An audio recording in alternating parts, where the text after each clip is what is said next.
A saga do Prêmio Nobel. Versão e distribuição Sinapse. A saga dos Nobel é a história das grandes descobertas e das ideias do século XX. Einstein, Curie, Pavlov, Fleming e também Camus, Hemingway, Luther King e o Dr. Schweitzer já se tornaram lendas. O Prêmio Nobel adquiriu tamanho prestígio que os laureados se tornaram sinônimo de excelência mundial. Em uma única família, Pierre e Marie Curie, Irene e Frédéric Joliot-Curie, todos receberam o Prêmio Nobel. Suas descobertas no campo da radioatividade permitiram a compreensão da estrutura da matéria. O clã Curie. Varsóvia, 7 de novembro de 1867. Nasce Marie Sklodowska no velho bairro da cidade. A Polônia está sob o domínio da Rússia. Seus pais são professores modestos. Fazem parte da inteligência patriota na luta pela independência de seu país. Para o seu pai, o trabalho e a educação são as chaves da liberdade. Ele transmite aos seus filhos os valores do saber sem distinção entre meninas e meninos. Marie está com 4 anos quando sua mãe morre de tuberculose. Inconsolável, ela perde a fé em Deus. Mais tarde, a ciência ocupará o lugar da religião em sua vida. Mas o que pode fazer uma moça brilhante e pobre numa Polônia ocupada? A universidade é proibida para as mulheres. Ela imagina um pacto com sua irmã Brônia, mais velha do que ela, 2 anos. Marie vai trabalhar como preceptora para financiar os estudos de Brônia em Paris e depois encontrará Brônia, que por sua vez a ajudará nos seus estudos. Enquanto isso, ela milita pela independência da Polônia. Ela dá aulas numa universidade clandestina que forma os jovens em ciências e também em história e na cultura de seu país.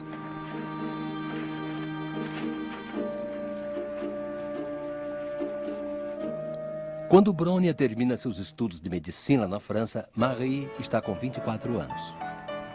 Ela pode finalmente ir ao encontro da irmã em Paris e realizar seu mais acalentado sonho: estudar física e matemática na Sorbonne. Este templo do conhecimento era destinado aos homens naquela época. E é lá que ela encontra Pierre Curie? Sim, mas 3 anos depois. Pierre é um físico de 35 anos que já fez importantes descobertas no campo dos cristais e do magnetismo.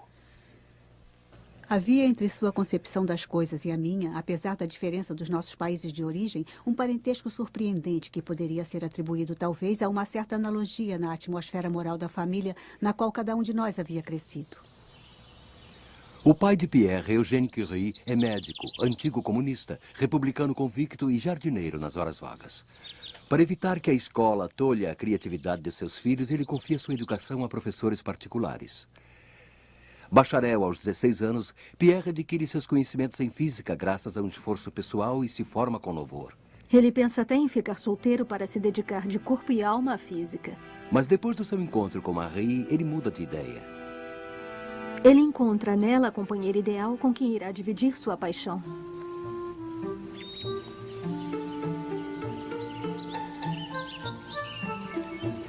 Juntos dão longos passeios no campo, mas quando ele a pede em casamento, Marie hesita. Casar iria obrigá-la a renunciar à sua família e à luta contra a opressão na Polônia, mas Pierre saberá convencê-la. Seria belo passar a vida um ao lado do outro, hipnotizados por nossos sonhos.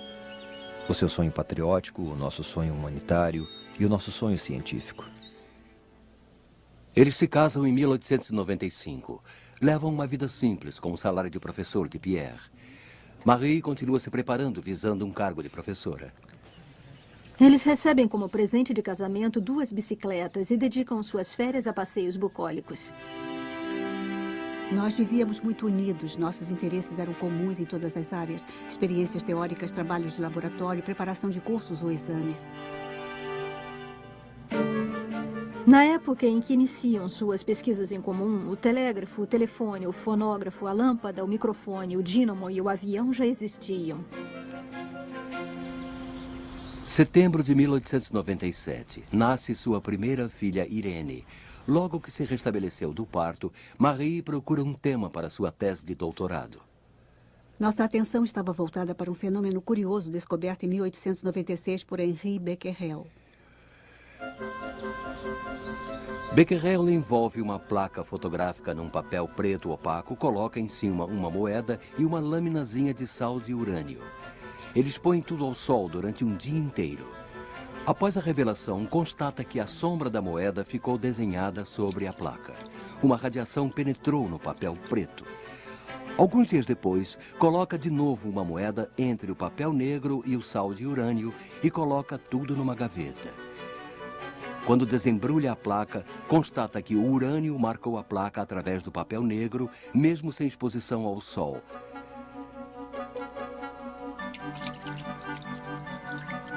A moeda aparece nitidamente. O urânio emite raios espontaneamente. Ficava a pergunta de onde provinha a energia. É bem verdade que mínima, liberada constantemente pelos compostos do urânio sob a forma de radiações. Decidi então realizar uma pesquisa sobre este assunto. Mas onde poderiam ser realizadas as experiências? A estudante não tem laboratório. O diretor da Escola de Física e Química, onde Pierre é professor, a autoriza a utilizar uma sala envidraçada no térreo que serve de almoxarifado e sala de máquinas. No verão, o calor é tórrido e no inverno, mal é aquecida. Em sua caderneta do laboratório, ela escreve: Temperatura no cilindro, 6 graus e 25 décimos. Os 6 pontos de exclamação indicam que é também a temperatura da sala. Estamos no início de janeiro de 1898. Os Curie estabelecem um dispositivo de medição de radiação. A instalação é composta de um eletrômetro e de uma câmara de ionização. Na câmara de ionização, a placa de cima está ligada a um eletrômetro, a placa de baixo a um acumulador. Quando se estabelece uma tensão elétrica entre as duas placas, a corrente não passa, pois o ar é isolante. O ponteiro do eletrômetro fica então imóvel. Se ligarmos as duas placas por um condutor, a corrente passa e faz o ponteiro se mover. Marie coloca o urânio na placa de baixo. O movimento do ponteiro do eletrômetro indica que uma corrente elétrica está passando. Sob a ação dos raios do urânio, o ar se tornou condutor. Com o cronômetro na mão, Marie mede a velocidade de desvio do ponteiro. Quanto mais rápido o movimento do ponteiro, mais a substância estudada é ativa. No dia 20 de janeiro, o quartzo piezoelétrico criado por Pierre vem completar o dispositivo. Ele permite medições mais precisas. Marie constata então que o tório emite uma irradiação análoga à do urânio.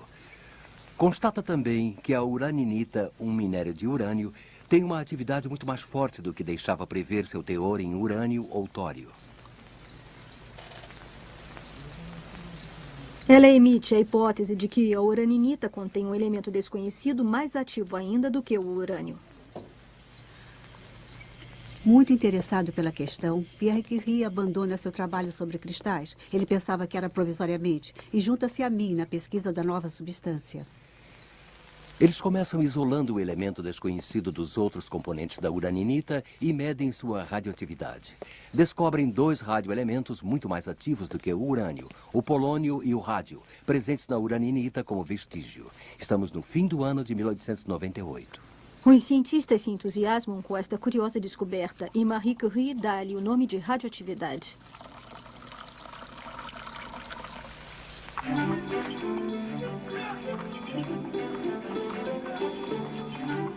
Mas ela ainda precisa conseguir extrair rádio puro para convencer os químicos de que se trata realmente de um novo elemento.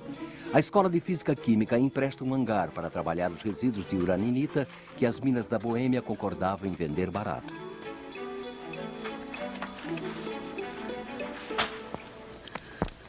Um barraco de madeira, de chão coberto de betume e teto de vidro que mal protege da chuva.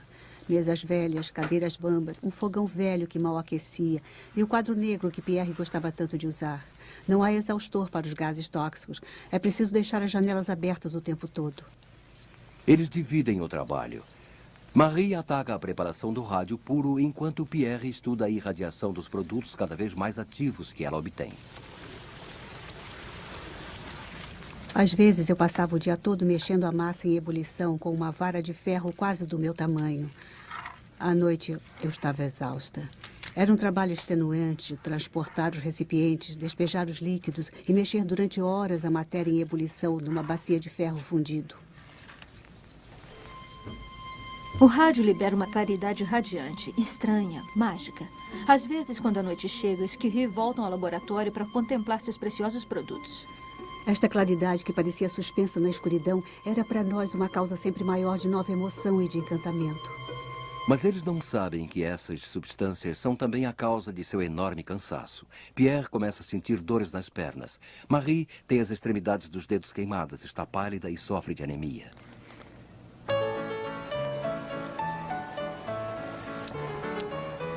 No ano de 1900, a Exposição Universal celebra em Paris a arte e a tecnologia e atrai quase 50 milhões de pessoas na capital. A eletricidade, esse fluido invisível, é a rainha da exposição. Mas para os cientistas que participam do Congresso Internacional, a honra cabe à radioatividade. Pela primeira vez, os Curie expõem o fruto de suas descobertas para os mais ilustres cientistas do mundo. Marie formula então a hipótese de que esses raios misteriosos são provenientes do interior do átomo. Uma hipótese revolucionária. O átomo passa então a ser considerado como o primeiro componente indivisível da matéria. Ernest Rutherford, um cientista de origem neozelandesa, é que, juntamente com Frédéric Soddy, evidenciará a natureza da radioatividade e confirmará a hipótese de Marie em 1902. Eles descobrem que os átomos radioativos se transmutam espontaneamente ao fim de um certo tempo em uma série de átomos diferentes, liberando energia.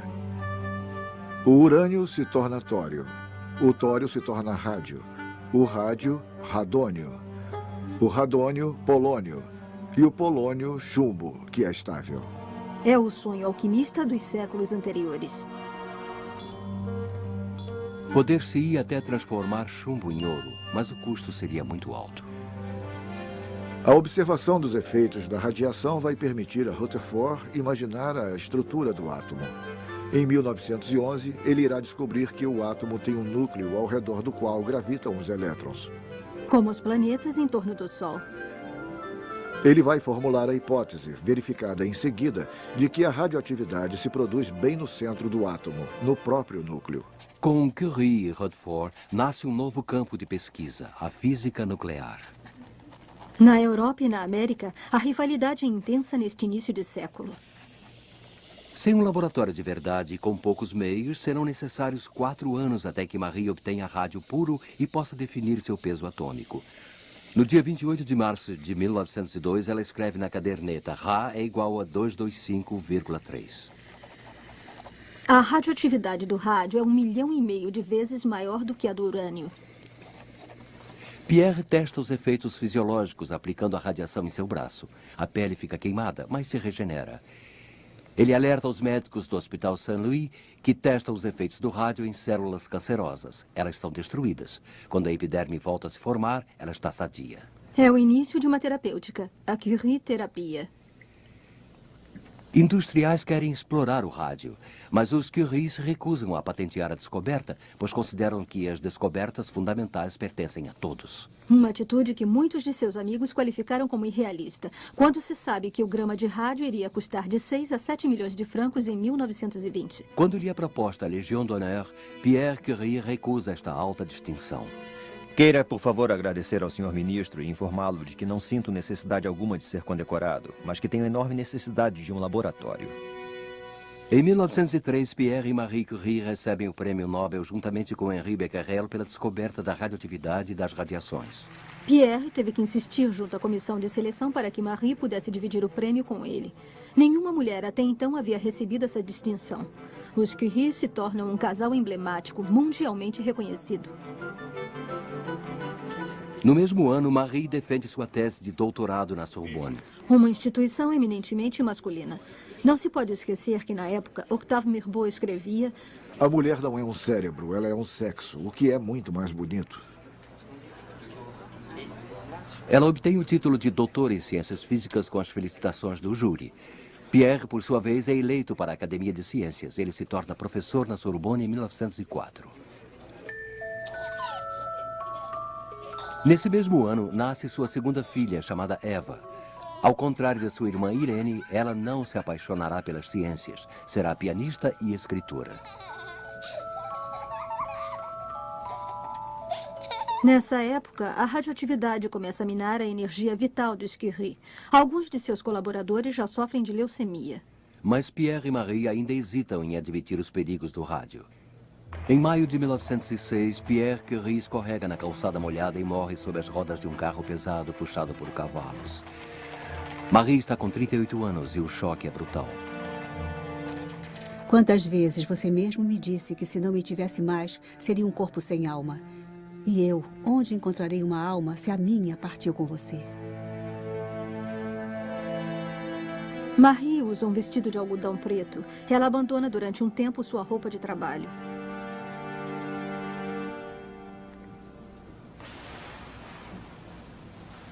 Menos de um mês após o drama, ela encontrará as forças necessárias para assumir a cadeira de Física Geral de Pierre na Sorbonne. Ela receberá o Nobel pela segunda vez em 1911, desta vez em Química, e sem dividi-lo, por ter isolado o rádio e determinado seu peso atômico. 1914, a guerra é declarada. Um problema preocupa os médicos. Só os grandes hospitais estão equipados com aparelhos de raio-x.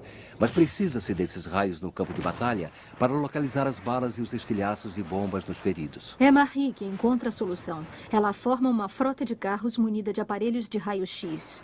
Ela também utiliza o radônio, gás emitido espontaneamente pelo urânio.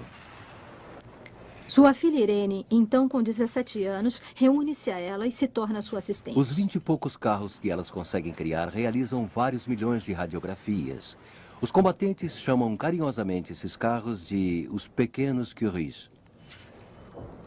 Uma cumplicidade especial cresce entre Irene e Marie. Elas não são mais mãe e filha, porém verdadeiras colegas obstinadas pelo trabalho. No dia 11 de novembro, o canhão dos Invalides finalmente anuncia o armistício.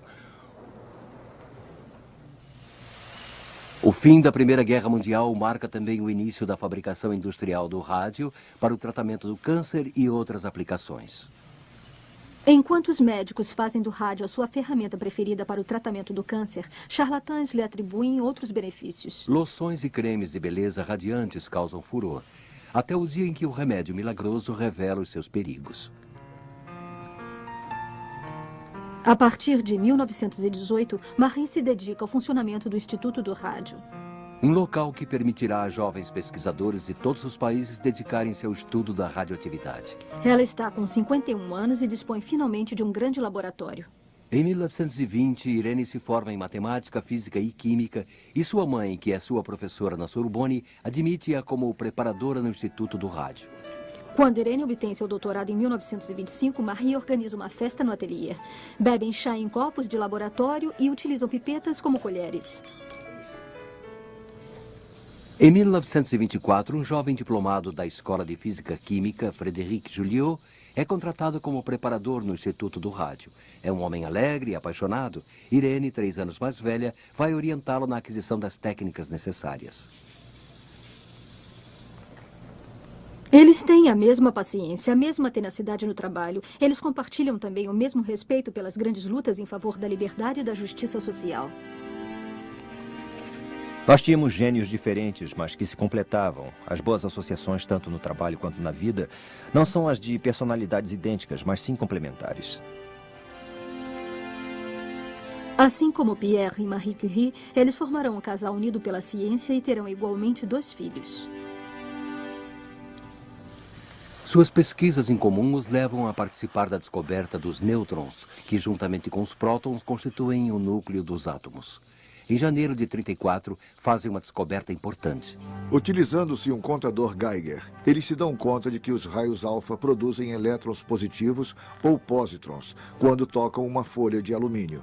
Estes pósitrons continuam sendo emitidos, mesmo quando se interrompe o bombardeio pelos raios alfa. Eles deduzem que o alumínio transmutou-se artificialmente em um fósforo radioativo desconhecido pela natureza.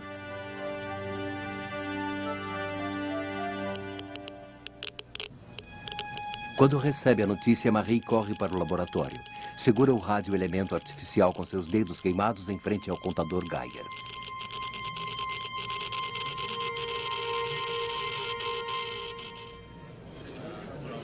Irene e Frédéric Joliot-Curie recebem o Prêmio Nobel em 1935 pela descoberta da radioatividade artificial.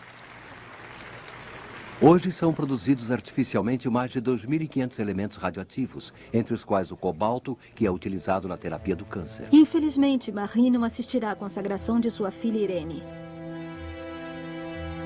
Ela morre em 1934 de leucemia provocada por uma exposição muito grande às radiações e aos raios-x. Estava com 67 anos. Não teve nem padre nem oração no seu enterro em Sceaux. Seu caixão foi colocado sobre o de Pierre. Sua família, que viera de Varsóvia, jogou sobre seu caixão um punhado de terra da Polônia.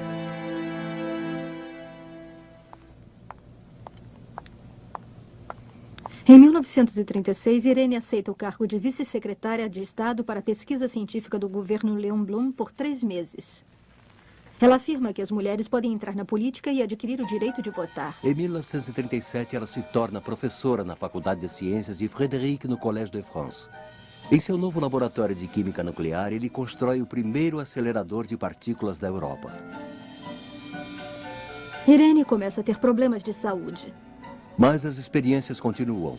Ela se pergunta por que, quando ela bombardeia o urânio com nêutrons, ela encontra lantânio e bário. Em dezembro de 1938, cientistas alemães e austríacos dão a resposta.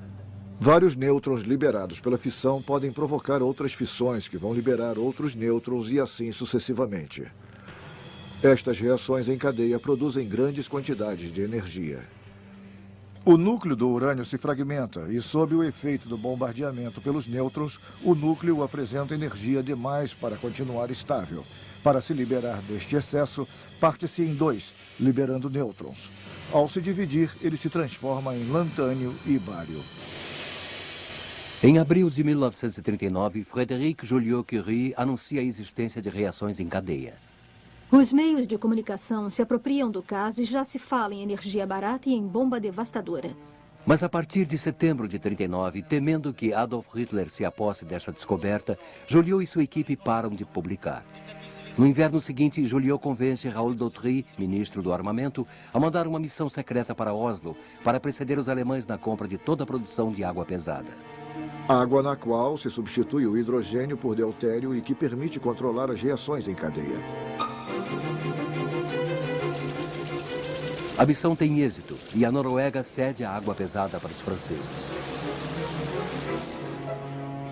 Joliot e sua equipe preparam uma experiência que deverá culminar na primeira reação em cadeia.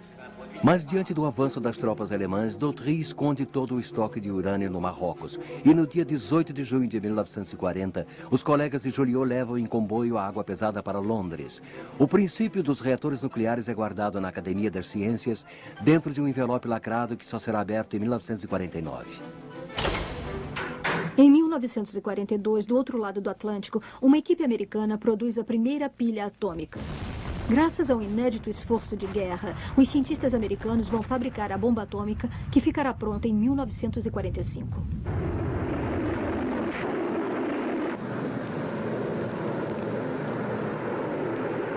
Joliot, que ficara na França, se une à resistência. Como reação à execução de alguns de seus amigos, ele entra no Partido Comunista. Na liberação, ele é condecorado com a Légion d'Honneur e com a Cruz de Guerra. Depois, torna-se diretor do Centro Nacional de Pesquisa Científica. Já é membro da Academia das Ciências desde 1943. Enfim, ele é nomeado Alto Comissário da Energia Atômica.